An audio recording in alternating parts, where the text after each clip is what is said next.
Hello to all dear students. आगे animal tissue से मैं मसल टिश्यू शुरू कर रहा हूं, पेशी उत्तक, और इसकी मुख्य मुख्य बातें आगे हम पढ़ते हैं। ये उत्तक अनेक लंबे बेलनाकार तंतुओं फाइबर्स रेशों से बना हुआ होता है जो समानांतर पंक्ति में सजे रहते हैं। यानी इस उत्तक में लंबे बेलनाकार फाइबर्स पाए जाते हैं जो एक दूसरे के पैरेलल अरेंज्ड पाए जाएंगे। ये तंतु कई सूक्ष्म तंतुकों से मिलकर बने हुए होते हैं, तो आपको याद रखना है जो माइक्रोस्कोपिक फाइबर्स यहां पर मिलेंगे इन तंतुओं में, उन्हें हम पेशी तंतुक या मायोफाइब्रिल के नाम से जानेंगे। तो आपको याद रखना है कि ये तंतु कई सूक्ष्म तंतुकों से मिलकर बने हुए होते हैं, इन्हें हम पेशी तंतु या मायोफाइब्रिल कहेंगे। समस्त पेशी तंतु समन्वित रूप से उद्दीपन के कारण संकुचित हो जाते हैं। तो जितने भी पेशी तंतु होंगे वो समन्वित रूप से संकुचित होंगे उद्दीपन के कारण, तथा पुनः लंबे होकर अपनी असंकुचित अवस्था में आ जाएंगे और वापस लंबे हो जाएंगे और अपनी असंकुचित अवस्था में आ जाते हैं। तो जो मसल सेल है या मसल टिश्यू है उसमें संकुचन और असंकुचन का क्रम चलता रहेगा। पेशीय उत्तक की क्रिया से शरीर वातावरण में होने वाले परिवर्तनों के अनुसार गति करता है। यानी पेशी उत्तक की क्रिया के द्वारा ही हमारा शरीर रेस्पॉन्ड करेगा या गति कर पाएगा तथा शरीर के विभिन्न अंगों की स्थिति को संभाले रखता है। शरीर के विभिन्न अंगों की स्थिति भी इन्हीं पेशियों की वजह से संभली रहेगी। सामान्यतया शरीर की सभी गतियों में पेशियां प्रमुख भूमिका निभाती है। पेशियों की हमारे शरीर की सभी गतियों में प्रमुख भूमिका होती है। पेशी उत्तक मुख्य रूप से 3 प्रकार के मिलते हैं। सबसे पहला कंकाल पेशी उत्तक या स्केलेटन मसल टिश्यू, दूसरा चिकनी पेशी उत्तक या स्मूथ मसल टिश्यू, और तीसरा हो जाएगा हृदय पेशी उत्तक या हार्ट मसल टिश्यू। तो सबसे पहले डियर स्टूडेंट्स हम कंकाल पेशी उत्तक की बात करते हैं या स्केलेटल मसल टिश्यू की हम बात करते हैं। ये पेशियां मुख्य रूप से कंकाली अस्थियों से जुड़ी रहती है। जैसे कि नाम से पता चल रहा है कंकाल पेशी है तो ये कंकाली अस्थियों से जुड़ी हुई रहेगी। प्रारूप पेशी जैसे द्विशिरस्का या बाइसेप्स की हम बात करें, 2 सिर वाली पेशी में रेखीय कंकाल पेशी तंतु एक समूह में एक साथ समानांतर रूप में पाए जाते हैं। तो इसका एक उदाहरण है प्रारूप पेशी द्विशिरस्का या बाइसेप्स पेशी जो 2 सिर वाली होती है, और इस पेशी में रेखीय कंकाल पेशी तंतु एक समूह में मिलते हैं, एक साथ समानांतर रूप में पाए जाते हैं। पेशी उत्तक के समूह के चारों ओर कठोर संयोजी उत्तक का आवरण भी पाया जाता है। यानी पेशी उत्तक का जो समूह है उसके चारों तरफ एक कठोर संयोजी उत्तक का आवरण भी मिलेगा। ये पेशियां शारीरिक कंकाल के अवयवों के निकट संपर्क में होती है। यानी हमारे स्केलेटन के जो अवयव हैं उनके संपर्क में ये कंकाल पेशियां पाई जाएगी। सूक्ष्मदर्शी द्वारा देखने पर इनमें धारियां दिखाई देती है, बिल्कुल आपको याद रखना है। सूक्ष्मदर्शी से हम इनकी स्टडी करेंगे तो इनमें धारियां दिखाई देगी। अतः इन्हें रेखित पेशियां या स्ट्राइटेड मसल्स के नाम से भी जाना जाता है। काफी इंपॉर्टेंट है। स्केलेटल मसल्स धारी युक्त होती है और इन्हें स्ट्राइटेड मसल्स या रेखित पेशियां भी हम कहेंगे। चूंकि इनकी क्रिया का तंत्रिका तंत्र द्वारा ऐच्छिक नियंत्रण होता है, फिर से इंपॉर्टेंट चीज है, ये ऐच्छिक नियंत्रण में पाई जाती है, अतः इन्हें ऐच्छिक पेशियां या वॉल्यूंटरी मसल्स के नाम से भी हम जानेंगे। यानी हमारे शरीर की जो स्केलेटन मसल्स है वो वॉल्यूंटरी मसल्स के नाम से भी जानी जाएगी, क्योंकि इनके ऊपर हमारी इच्छा शक्ति का नियंत्रण पाया जाता है। बिल्कुल आप लोगों को ये बातें बिल्कुल धीरे धीरे से याद करते हुए जाना है। आगे हम देखें तो जो कंकाल पेशियां हैं वो मुख्य रूप से चलन क्रिया और शारीरिक मुद्रा बदलने में सहायक होती है। जो चलन क्रिया हम कर पा रहे हैं, हम चल पा रहे हैं, और हमारी शारीरिक मुद्राएं, हम विभिन्न प्रकार की मुद्राएं बना सकते हैं, हाव भाव बना सकते हैं, तो वो इन्हीं पेशियों की देन है। इन्हीं पेशियों के बदलने या इन्हीं पेशियों के संकुचन और असंकुचन के कारण हम शारीरिक मुद्राएं और चलन क्रियाएं कर पाते हैं। एक डायग्राम यहाँ पर मैंने बनाया हुआ है कंकाल या रेखित पेशी उत्तक का। तो इसमें आपको धारियां नजर आ रही है, रेखाएं नजर आ रही है, और इसके अलावा केंद्रक भी आपको नजर आ रहा है। तो बिल्कुल आपको ध्यान रखना है, डायग्राम भी अपने दिमाग में रखना है। दूसरी जो पेशी हमारे पास आएगी वो स्मूथ मसल या चिकनी पेशी आ जाएगी, और चिकनी पेशी की जो मुख्य मुख्य बातें हैं वो हम आगे पढ़ते हैं।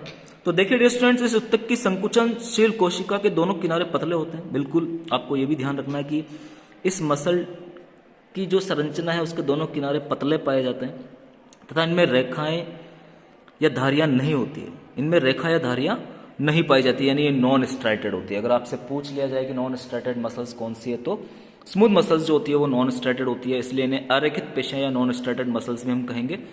बिल्कुल बहुत इंपॉर्टेंट है, आपको याद रखना है। कोशिका संधियां इन्हें एक साथ बांधे रखती है।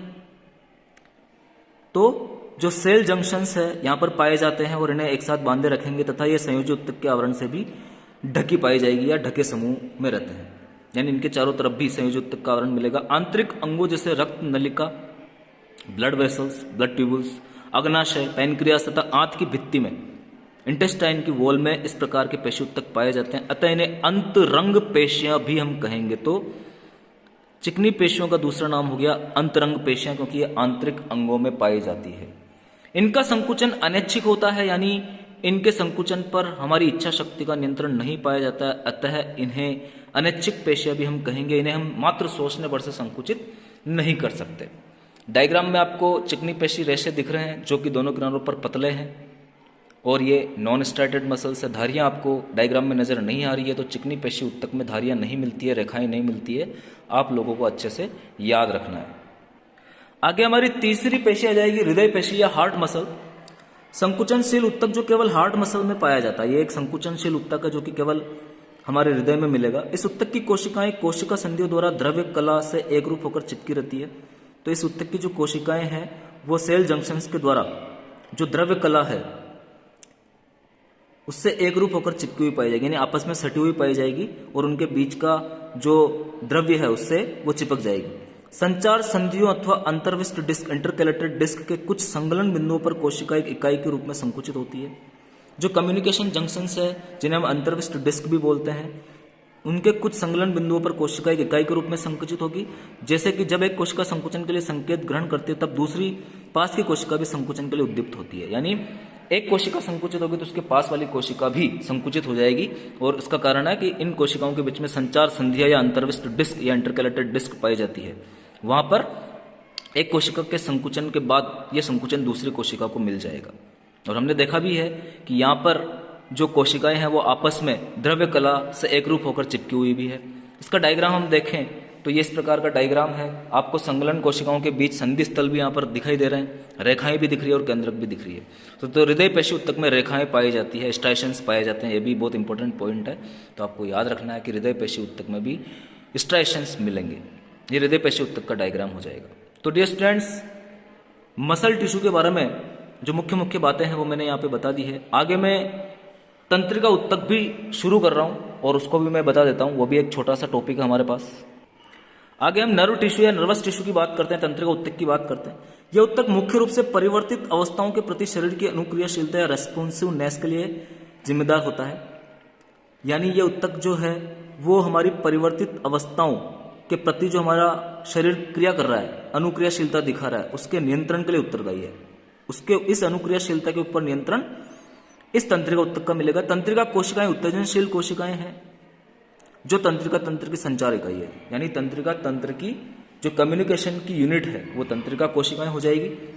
तंत्रिबंध या न्यूरोग्लियल सेल, अब ये याद रखेंगे आप, न्यूरोग्लियल सेल क्या होती है। बाकी तंत्रिका तंत्र को संरचना प्रदान करती है तथा तंत्रिका कोशिकाओं को सहारा और सुरक्षा देती है। यानी तंत्रिका कोशिकाओं के साथ तंत्रिबंध कोशिकाएं भी तंत्रिका तंत्र में पाई जाती है, जो कि तंत्रिका तंत्र को संरचना प्रदान करेगी और तंत्रिका कोशिकाओं को सहारा और सुरक्षा प्रदान करने का काम करेगी। ये न्यूरोग्लियल सेल्स है। हमारे शरीर में न्यूरोग्लियल सेल्स या तंत्रिबंध कोशिकाएं तंत्रिका उत्तक का आयतन के अनुसार आधे से भी ज्यादा हिस्सा बनाती है। तो ये भी आपको याद रखना है कि जो न्यूरोग्लियल सेल्स है वो तंत्रिका उत्तक के आयतन के अनुसार आधे से भी ज्यादा हिस्सा बनाती है। न्यूरोग्लियल सेल्स इंपोर्टेंट है। तंत्रिका कोशिका की आगे हम बात करते हैं, न्यूरॉन्स की हम बात करते हैं। यह तंत्रिका तंत्र की संरचनात्मक और क्रियात्मक इकाई है। बिल्कुल आप लोगों को याद रखना है, एक छोटी सी बात है ये। यह सूक्ष्मदर्शीय संरचना होती है जो 3 भागों से मिलकर बनी है। कोशिका काय 9th क्लास से आप पढ़ते आ रहे हैं। साइटोन या सेल बॉडी है ना, ध्रुमाक्ष जिसे डेंड्राइट्स कहेंगे और तंत्रिकाक्ष जिसे एक्सोन कहेंगे। तो कोशिका काय में साइटोप्लाज्म व प्रारूपिक कोशिकांग व विशेष दानेदार अंगक निसेल ग्रेन्यूल्स पाए जाते हैं। बीच में जो छोटे छोटे कण मिलेंगे उन्हें हम निसेल के ग्रेन्यूल्स कहेंगे। छोटे तंतु जो कोशिका काय से प्रवर्तित होकर लगातार विभाजित होते हैं तथा जिनमें निसेल ग्रेन्यूल भी पाए जाते हैं उन्हें ध्रुमाक्ष या डेंड्राइट हम कहेंगे। आगे जो शाखाएं निकल रही है साइटोन से या सेल बॉडी से उन्हें हम ध्रुमाक्ष या डेंड्राइट्स कहेंगे। ये तंतु उद्दीपनों को कोशिका काय की ओर भेजते हैं, यानी उद्दीपन सबसे पहले डेंड्राइट्स के द्वारा ग्रहण किया जाएगा, फिर वो कोशिका काय तक आएगा और उसको वहां से एक्सोन की तरफ भेज दिया जाएगा। एक न्यूरॉन में एक तंत्रिकाक्ष निकलता है जिसका दूरस्थ सिरा शाखित होता है। वह प्रत्येक शाखित भाग का अंतिम छोर लड़ी नुमा संरचना सिनेप्टिक नोब जिसमें सिनेप्टिक पुटिकाएं होती है पाया जाता है। इसमें रसायन न्यूरोट्रांसमीटर पाए जाते हैं। यानी जो सिनेप्टिक नोब वाला शिरा है उसमें सिनेप्टिक पुटिकाएं होती है और ये सिनेप्टिक पुटिकाएं रासायनिक पदार्थ रखती है जिन्हें हम न्यूरोट्रांसमीटर्स कहेंगे। जैसे न्यूरोट्रांसमीटर का एग्जांपल है एसिटिल कोलिन, एक न्यूरोट्रांसमीटर है जो कि इन सिनेप्टिक पुटिकाओं में पाया जाता है। एक्सॉन्स तंत्रिकीय आवेगों को कोशिका काय से दूर सिनेप्स पर अथवा न्यूरोमस्कुलर जंक्शन पर पहुंचाते हैं। एक्सॉन्स तंत्रिका आवेगों को लेंगे साइटोन से और कोशिका काय से दूर उन्हें न्यूरोमस्कुलर जंक्शन तक पहुंचाएंगे। एक्सॉन्स तथा डेंड्राइट्स की संख्या के आधार पर न्यूरॉन्स को 3 समूह में हम बांट सकते हैं और बहुत बहुत इंपॉर्टेंट है। सबसे पहला है मल्टीपोलर या बहुध्रुवीय, जिसमें एक एक्सॉन या 2 या अधिक डेंड्राइट्स मिलेंगे और ये बहुध्रुवीय जो आपके न्यूरॉन्स है वो प्रमस्तिष्क वल्कुट या सेरेब्रल कॉर्टेक्स में पाए जाते हैं। Examples are very very important, आपको याद रखना है। द्विध्रुवीय या बाइपोलर न्यूरॉन की हम बात करते हैं, एक एक्सॉन होगा एक डेंड्राइट होगा और ये आपके दृष्टिपटल में मिलेंगे, रेटिना में मिलेंगे। अध्रुवीय या नॉन पोलर न्यूरॉन की हम बात करते हैं, विदाउट एक्सॉन और डेंड्राइट, नाम से पता चल रहा है। ये एमेक्राइन सेल्स ऑफ रेटिना, जो रेटिना की एमेक्राइन सेल है, दृष्टिपटल की जो एमेक्राइन सेल्स है उसमें ये अध्रुवीय प्रकार के न्यूरॉन मिलेंगे। तो बिल्कुल आप लोगों को याद करते हुए जाना है एग्जाम्पल्स भी। एक्सॉन भी 2 प्रकार के होते हैं, आच्छादी और आच्छादहीन, यानी कवर्ड और नॉन कवर्ड। कवर्ड एक्सॉन की हम बात करें तो कवर्ड एक्सॉन में स्वान सेल्स पाई जाती है ये स्वान सेल से ढके रहते हैं जो एक्सॉन के चारों ओर माइलिन आवरण बनाती है। बिल्कुल इंपॉर्टेंट प्रश्न है। माइलिन आच्छाद का स्त्राव स्वान सेल्स करती है। माइलिन आवरण के बीच अंतराल पाए जाते हैं जिन्हें नोड ऑफ रैनवियर हम कहेंगे या रणवीर के नोड हम कहेंगे। जहां जहां पर एक्सॉन के ऊपर माइलिन का आवरण नहीं है वहां पर नोड ये पाए जाएंगे जिन्हें हम रैनवियर के नोड कहते हैं। कवर्ड माइलिनेटेड तंत्रिका तंतु मेरु व कपाल तंत्रिकाओं में मिलते हैं। स्पाइनल और क्रेनियल नर्व्स में ये कवर्ड माइलिनेटेड तंत्रिका तंतु पाए जाएंगे। आच्छादहीन तंत्रिका तंतु भी स्वान सेल से घिरे रहती है। जो नॉन कवर्ड एक्सॉन है वो भी स्वान सेल से तो घिरे पाए जाएंगे लेकिन वे एक्सॉन के चारों ओर माइलिन का आवरण नहीं बनाते हैं, तो बिल्कुल ध्यान रखेंगे आप। ये सामान्यतया स्वायत्त तथा कायिक तंत्रिका तंत्र में मिलते हैं और ये नॉन माइलिनेटेड जो तंत्रिका तंतु है या आच्छादहीन तंत्रिका तंतु जो है वो स्वायत्त तंत्रिका तंत्र, ऑटोनोमस नर्वस सिस्टम और सोमेटिक नर्वस सिस्टम में पाए जाते हैं। बिल्कुल आप लोगों को याद रखना है।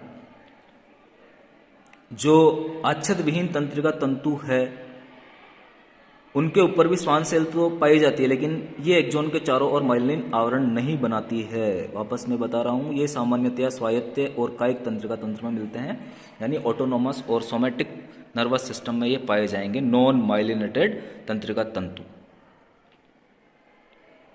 आगे हम तंत्रिका कोशिका की संरचना की बात कर लेते हैं। तो आपको कोशिका काय नजर आ रही है, ये कोशिका काय यहां पर होती है, बीच में केंद्रक है, फिर द्रुमाक्ष या डेंड्राइट आपको नजर आ रहे हैं जो जैसे कि एक पेड़ होता है उसकी शाखाएं हैं। निसल ग्रेन्युल्स आपको छोटे छोटे कणों के रूप में बीच में साइटोन के बीच में नजर आ रहे हैं।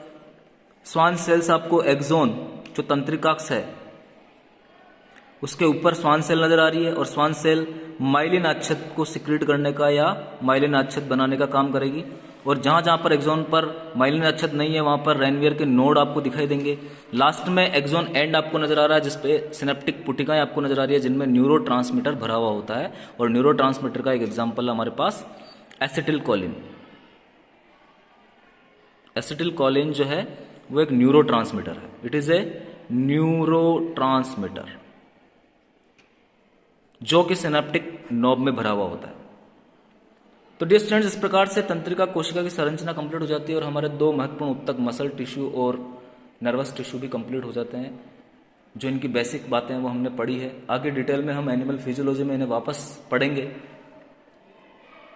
तो आप इन्हें अच्छे से तैयार कर लीजिए। जो बेसिक चीजें हैं अगर आपका बेस मजबूत हो जाएगा तो आपका सिलेक्शन भी पक्का हो जाएगा। बहुत बहुत धन्यवाद।